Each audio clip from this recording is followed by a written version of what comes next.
What is the biggest overreaction you've ever seen? I used to work at this Chinese restaurant that delivered. One night, I answered the phone about 30 minutes after we stopped taking delivery orders. It was this rather normal-sounding guy on the other end. Guy?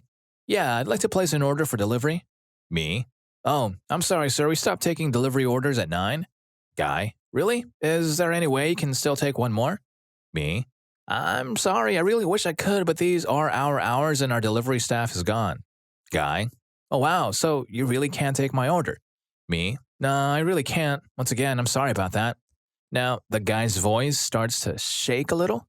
Guy, so I can't get any food delivered. I don't know what I'm going to do now. I need to get food here. Me, I'm really sorry, sir. Guy, you don't understand. I got kids here. I need to get them some food. I'm thinking it's 9:30 at night and your kids haven't been fed? And the guy's voice starts to really break. Guy, what am I going to do? What am I going to do? Me, I wish I could tell you, sir. I just can't help you. Guy, this is not good at all. What am I going to do? He's on the verge of tears now. Me, sir, if you look in the phone book, I'm sure you can find a pizza place that still Guy, pizza? You're telling me I should order pizza? My kids need food, real food. What am I going to do? By now, I figured that this guy was a loon. Me, well, if I were you, I'd go with pizza. Have a good night. Guy, but you don't understand. Click. I just hung up on him. To this day, I'm convinced the guy was totally serious. If he was screwing with me, he was the world's greatest actor. Yeah, this guy's dedication to his kids' dinner is admirable, but his timing is quite questionable. Maybe next time he should just plan ahead and not wait until the last minute. Story 2. I had a motorcycle crash that broke my left arm and my right hand, so I was rather infirmed. This didn't deter me from going out with friends on nights out or just generally enjoying myself, though as with the sling, I'm good to go. So I'm at a bar, a dive place where I usually end up, and a guy comes over to the group. He seems like a harmless enough guy, really, just wanting to impress some girls because he's obviously not here with anyone else. He's a one-upper, though, and as none of us know him, it's pretty annoying to say the least. He doesn't take the hints that we're not warming to him, and the other girls he's trying to impress are giving me the look of, well, you're the guy, get rid of him. Because they don't want to be the baddies in this scenario. Because a guy with injuries is totally the best one to tell someone to get off. I go as far as fascinating, before he cut me off with, are you being sarcastic to me? I didn't even get a chance to respond to that as he then drops the rest of his drink, screams into my face, spittle and all. No one is sarcastic at me. He then grabs my legs and flings me backwards over the table behind us. I don't even know what I was going to say in the end as I was so surprised by his responses. Story 3. All right, as usual, I've shown up late to the party, but hopefully someone sees this and gets a laugh out of it. I work in a movie theater, and the other night we had a huge incident in our lobby. So it was about 10 p.m. or so, and our district manager came in to watch a movie. This guy is like my boss's boss's boss, so it's usually a pretty big deal when he comes in. We all stand at attention and make sure the place is running smoothly so as to keep up the illusion that we know what we're doing. So my DM is at customer service checking himself and his family in when a guy comes up to ask for a refund on his movie. I don't really remember what his original complaint was, but he wanted a refund on the tickets he bought for him and his girlfriend, and also the large popcorn and soda he bought. The customer service person promptly refunded his ticket, but told him we would have to walk over to concessions for the refund on the food items. Now, the snack bar is literally like 20 feet away, but this guy immediately flips like we're asking him to drive to the next county. He starts yelling at this girl to just give him a refund there, and she calmly lets him know that the only register in the building that can refund his popcorn and soda is at the concession stand. He keeps freaking out, saying he wants her to just sit there.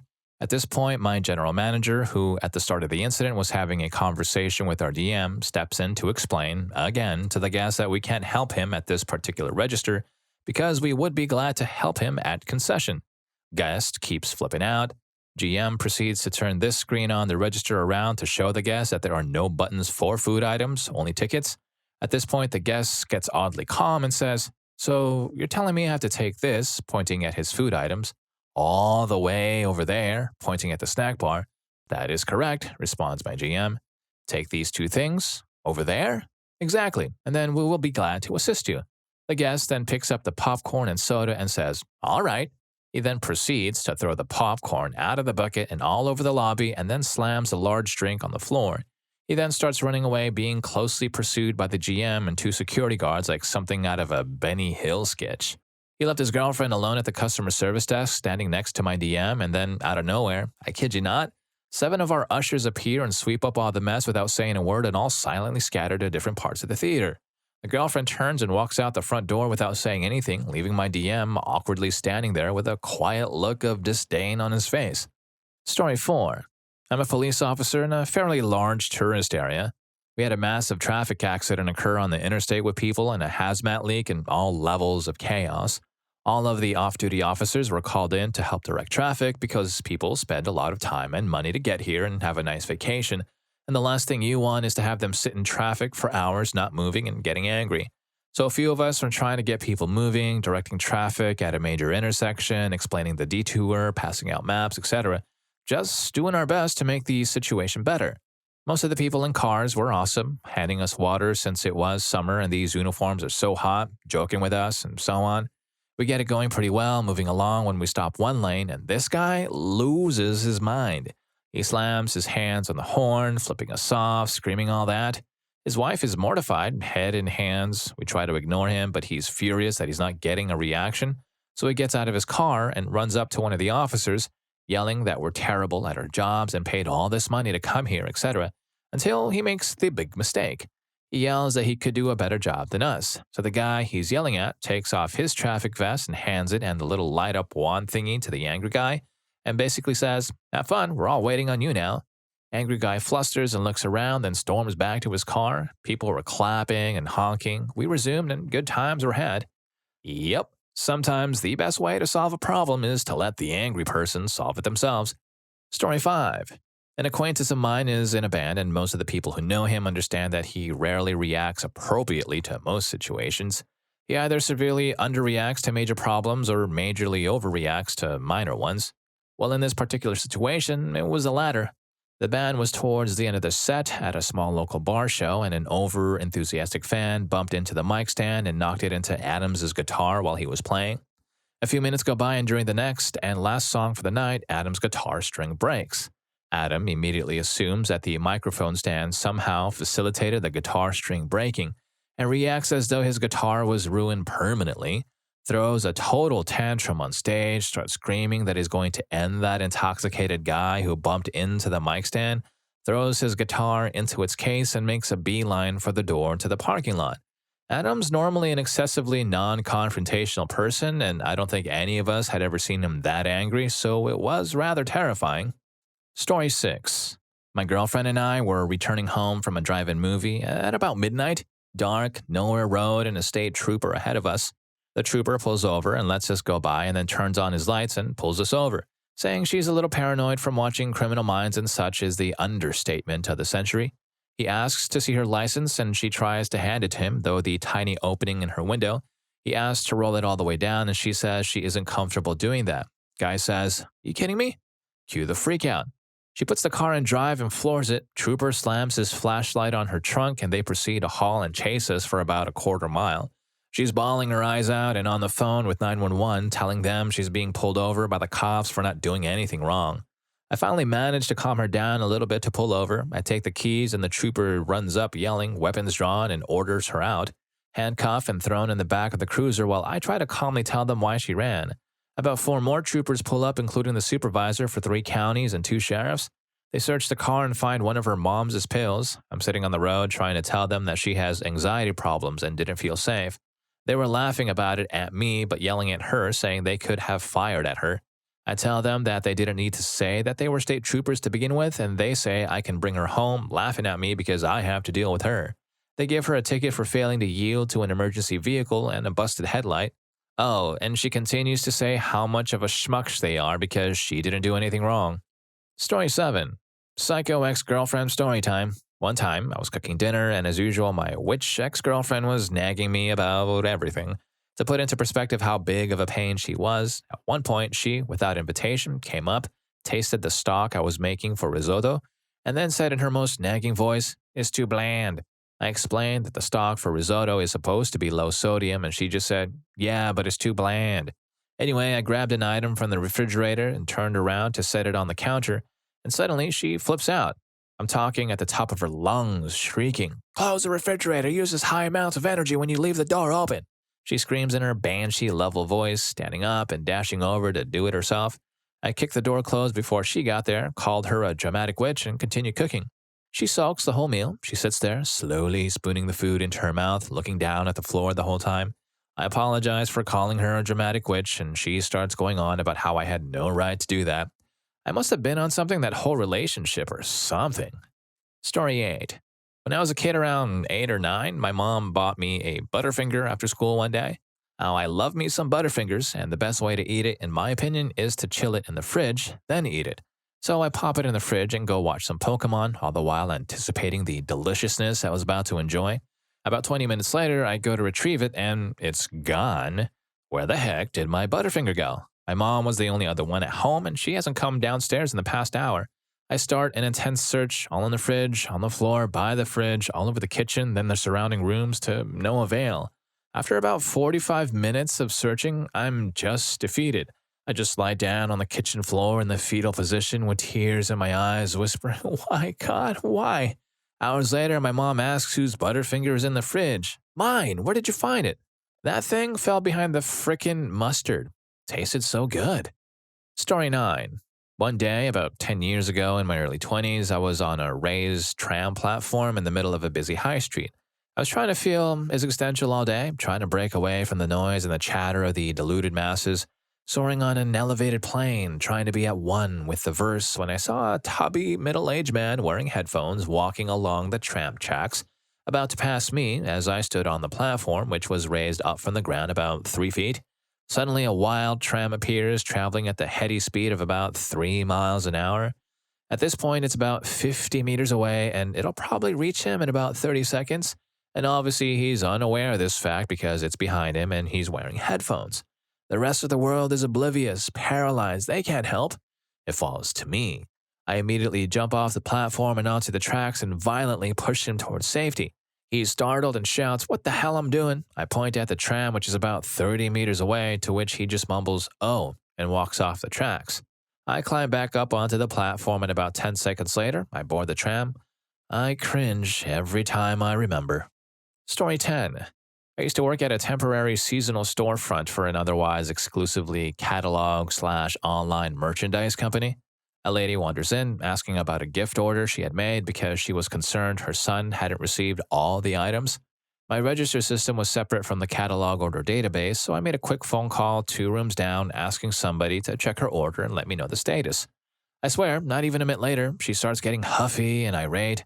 Before a person from the call center, literally 2 rooms away, could even walk into the store, she starts yelling, saying she didn't have the time for this, and storms out of the store, slamming the door so hard that a $200 wall plaque fell off, left a dent in the hardwood floor, and broke. Too bad for her, we had all her info from looking into her order, and she got charged for damages. Still not sure why she didn't just call or send an email if she didn't have more than 30 seconds to spare. Well, you know, some people just can't wait. I guess she thought her time was more valuable than a $200 wall plaque. Story 11. I don't know if many will know what I'm talking about, but coming from a fairly conservative Baptist home, once in a while our church would have a week's worth of nightly services when a special evangelist in town, they roamed or something. Anyways, religion has always been a little dangerous for my dad, and this particular time, after a message about worldly influences, he decided to make some changes. I came home from wherever, 15, 16 at the time, and he said he wanted to show me something. He takes me out to the garage and has every movie we own, my video games, some books, music, all of it. He picks up a hammer and promptly starts destroying it all. It was on the ground too, so you can imagine a full-grown adult jumping around with a hammer destroying things. Yep. Story 12. When I was in middle school, I went to visit family in Puerto Rico with my mom. On the flight back home, we were warned there would be turbulence due to the nasty weather over the Caribbean and South Florida. It was pretty bumpy. The plane dropped down a couple of times, but the captain was reassuring us the whole time. The whole flight, my mother is crying, praying out loud, holding onto my hand and looking at other passengers with what could only be described as a sympathetic, "We are going to pass away together" face. The flight is nearing the 2.5-hour mark, and I'm starting to wonder why we aren't descending. Turns out we can't land due to the weather and the plane is running out of fuel, so we land in the Orlando airport to refuel and wait out the storm. The moment the plane stopped moving, my mom jumped out of her chair and, hysterically crying, demanded to be left off the plane. After trying to reason with her and multiple threats on her part to call the police and open the doors herself, they finally decided to let her off. I had to do the walk of shame down the aisle, trying to avoid eye contact with the frustrated passengers. We rented a car, found a hotel to sleep in, and drove 4 hours home the next morning. She never even apologized for possibly overreacting. In her mind, she saved my life. Story 13.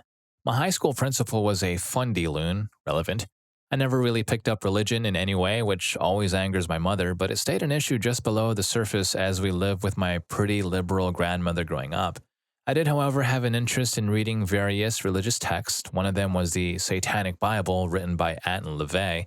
It was in our school library, and I checked it out. Somehow, word of this got to my principal, and he flipped, tore apart the library and staff, then called my mother and told her who knows what. I came home to find all my possessions torn from my room with only a mattress remaining. She did this while my grandmother was away on a trip. Now, I had a job for my entire high school career, and most of the items she destroyed were things I purchased with my own money, including a several $1,000 gaming rig I built myself. We ended up in a fight, and I ran to stay with another family until my grandmother returned and wreaked vengeance. Story 14. When I was a teen, I worked in a Cumberland farm. There was this guy who came in all the time for gas that I loved. He was a complete schmuck, talking to the staff like they were his servants, making unreasonable demands, etc. He'd regularly come in at 6:30 and demand that we make a new pot of coffee just for him, even though it was made between 6 and 6:15, that kind of stuff. I never understood why he was so concerned with our gas station coffee. There was a D&D across the street. So one day he comes storming into the store and demands to use our bathroom. Immediately, he actually used the word immediately, which was not allowed.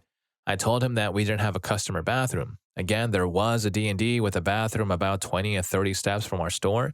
He persisted, but I wouldn't let him use our bathroom. So he looks at me and says, "If you don't let me into your bathroom right now, I'm going to soil right here on your floor." So I told him to do what he had to do. He still couldn't use our bathroom. He dropped and squeezed one out right in front of the counter, then realized he had no toilet paper. He walked a few feet to the teepee with his pants around his ankles, wiped, then threw the whole roll of toilet paper onto his mess. Then he pulled up his pants and stormed out the window.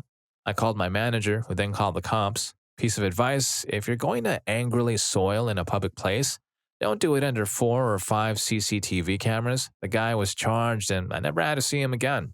Story 15.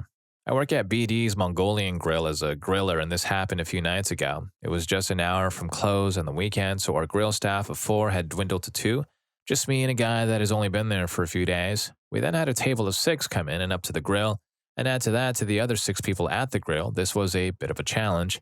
Normally we would be fine, but the 6 top had put their sauces in their bowl instead of in the sauce cup, which means their creation cooks much faster and has a potential to get a bit darker. Okay, burnt. The new guy didn't really think this through and was just putting everyone's bowl on the grill at once, and this stepped up the pressure. By the time we finished their bowls, 2 of the 6 were not very good by my own standards, so I took matters into my own hands. I apologized and asked them if they would make another creation really quick, bring it to me, and I'd bring it out to their table personally so they didn't have to stand there again. At this point, we had no trouble. Then a bit later, I see the manager walk out to their table to talk to them, so I go in the back to see what's up. Apparently, the mother at that table had complained that all of their food was ruined, even saying one bite of her plate made her run to the bathroom to retch. The thing is, she does not like how her bowl was cooked, and that's fine. I would have remade her bowl. It would have taken 5 minutes max.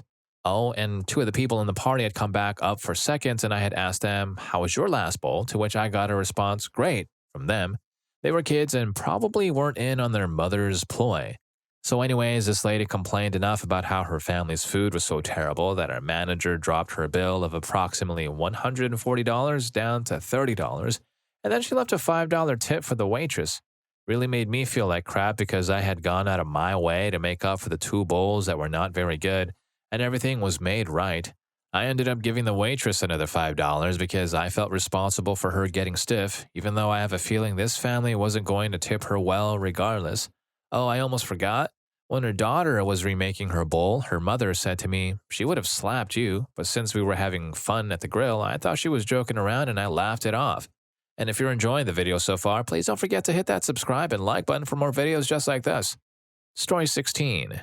I used to work at a bar in Scotland. It was a Saturday night. We just stopped taking orders at the bar. One gentleman approached and ordered a drink. I told him that the bar was closed and moved along swiftly.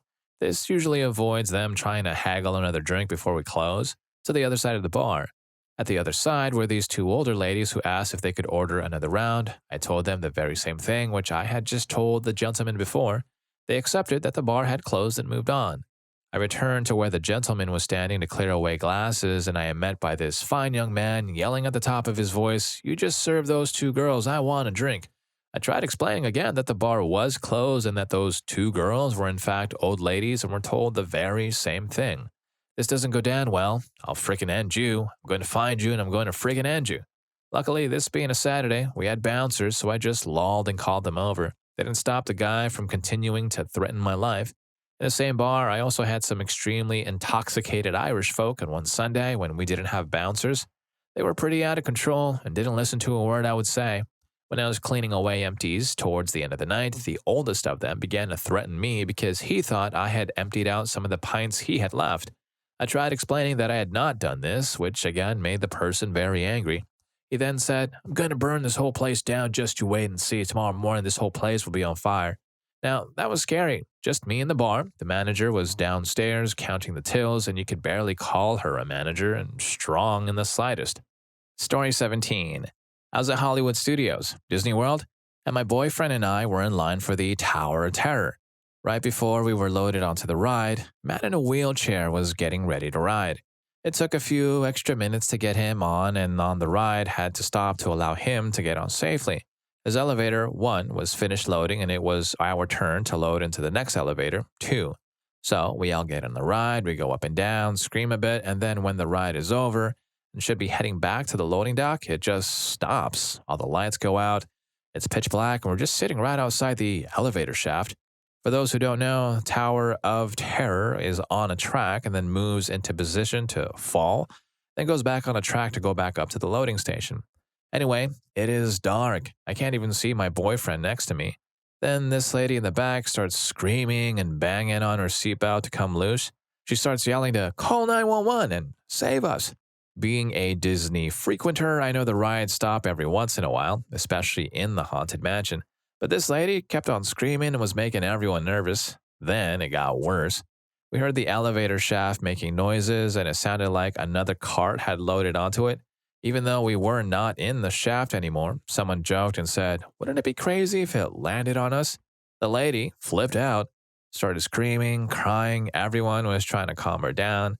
She was yelling at her husband to save her, and he was so embarrassed he kept saying, "There is nothing I can do, honey." Her kids, about 6 to 10 years old, there were 2 of them, were on the ride and were like, "Mom, please." She kept trying to jump out of the ride and undo her restraints. Finally, the ride started moving. When we were unloaded, the lady ran out and had to sit down because she was hyperventilating. When we got out, we noticed a man in the wheelchair right in front of us. Turns out he needed to exit the ride, so they had to delay our exit, and that's why we stopped. Story 18.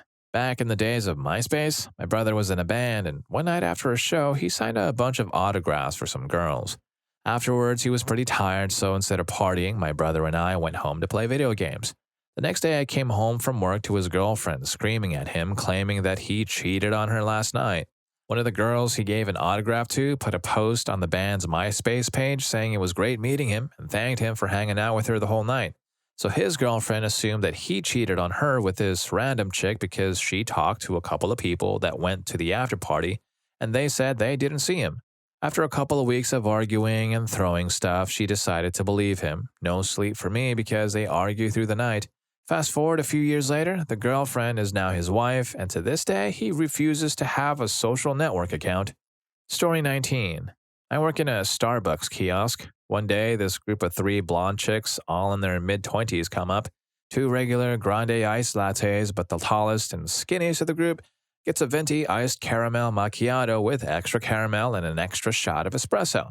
I make the drinks and then hand them off. Tall skinny chick then proceeds to flip out and start screaming at me about how incompetent I am and how I can't make a caramel macchiato correctly. and she starts yelling at her friends how dumb I am and how they are never coming here again. I ask her what's wrong, and she yells, "You didn't put the whipped cream on my drink." What the hell? The whipped cream is the only reason I wanted this drink, and you didn't put it on there. I calmly say, "Ma'am, you didn't ask for whipped cream on it." Her response is simply, "I only got this drink for the whipped cream." I didn't know what else to say to this crazy person, so I just yanked the drink out of her hand, put whipped cream on top, and then handed it back to her. She said, "There, see, that wasn't so hard. God." She then proceeds to complain about how stupid/incompetent I am to her friends while they're walking out. I should mention that caramel macchiatos don't come with whipped cream, and she never asked for it when she ordered. Story 20. I was once working as a busboy at a CC's Pizza, cheap all-you-can-eat pizza buffet for those of you who don't know.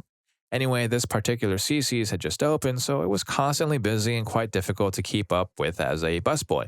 In order to keep the people flowing in, I essentially had to constantly keep an eye out for people leaving so I could quickly clean up their tables so that the next group of people could have a place to sit. Well, there was this one lady who had been there quite a while eating at a table alone, so I expected her to leave soon. When she got up, I began my journey to her table. As I passed her, she mumbled something incoherently, so I just nodded and continued on my way. I remove all of the dirty dishes from her table and wipe it down, and as I begin to go to the next table, she returns to her table and shouts at me, "I just told you that I'm not leaving."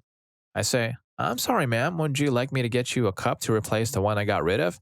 Her, huge drawn-out sigh, "I guess I would have preferred that you just didn't mess with my table." "Okay, no problem. What were you drinking?" "Cola." Which I understand you might have told me that you weren't leaving when you were incoherently mumbling at me, but all I did was clean your nasty table for you, and I'm offering to get you a refill in a fresh glass. The worst part about it is I saw this lady a few days later working as a Walmart customer service rep. So basically, she works a job where she knows how bad customers are, but she decides to become an absolute schmuck when she is a customer at my job. Story 21.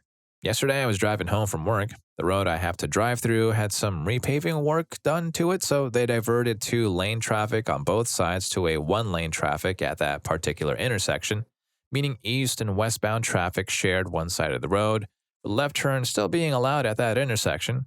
Cars that needed to turn left would stay on the left lane and not merge with the right lane traffic. So I was happily driving along. I needed to stay in the left lane on the westbound traffic to make that left turn to drop a USB off for a coworker of mine.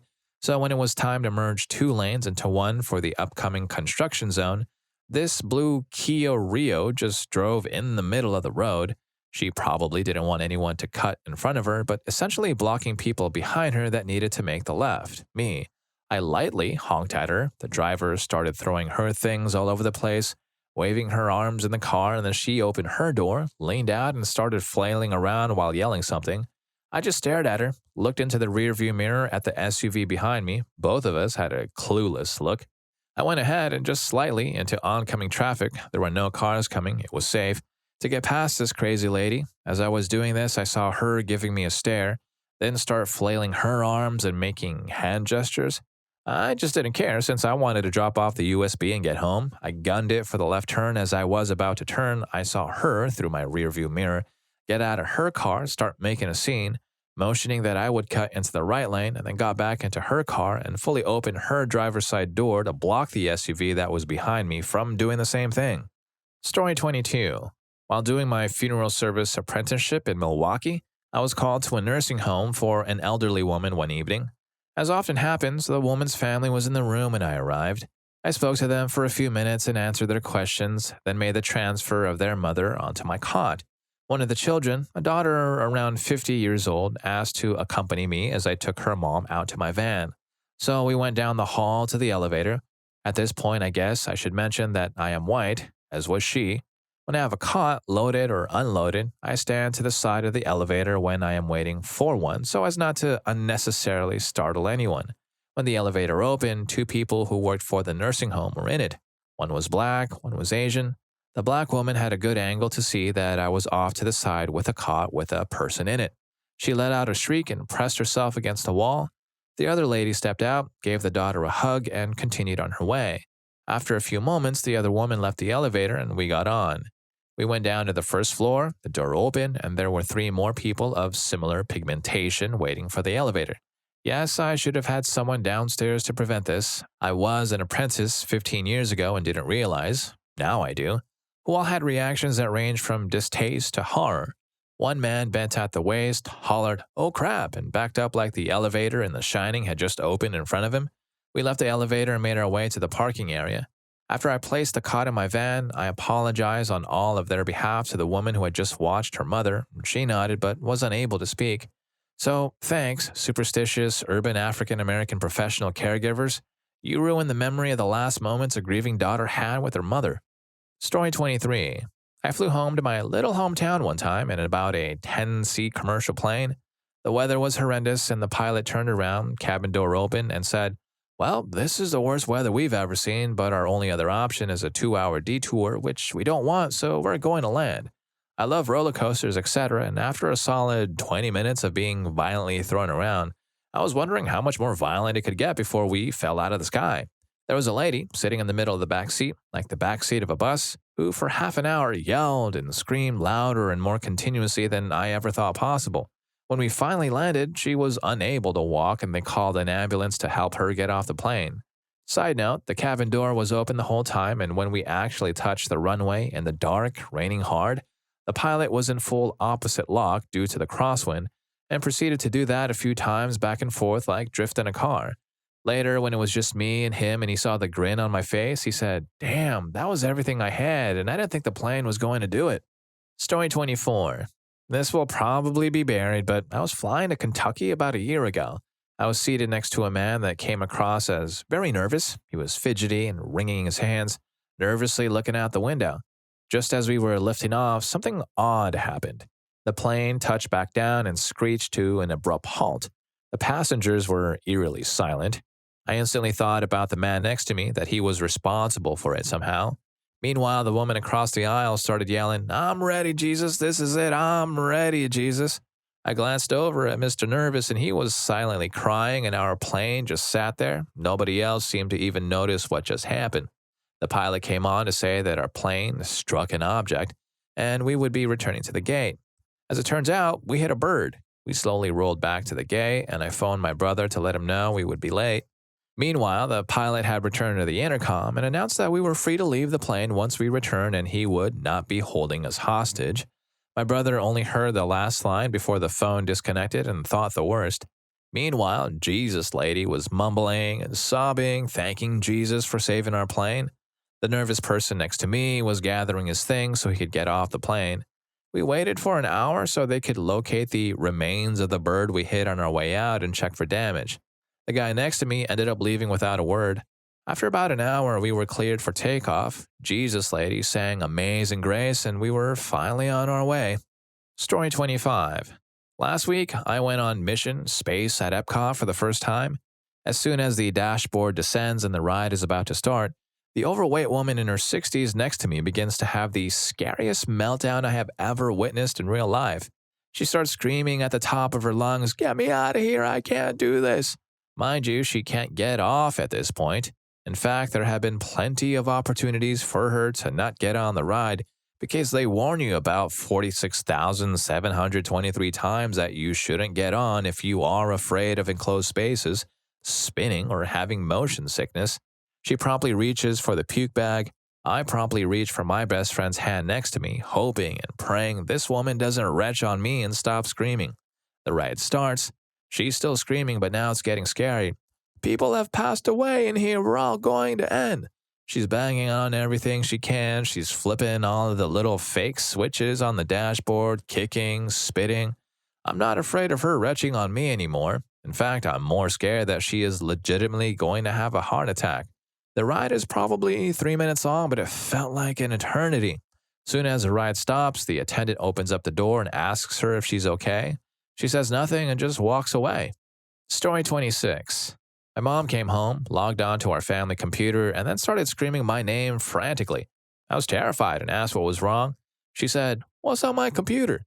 At this point, she is in complete hysterics and is absolutely sobbing. She's knocked over the computer chair, probably in anger.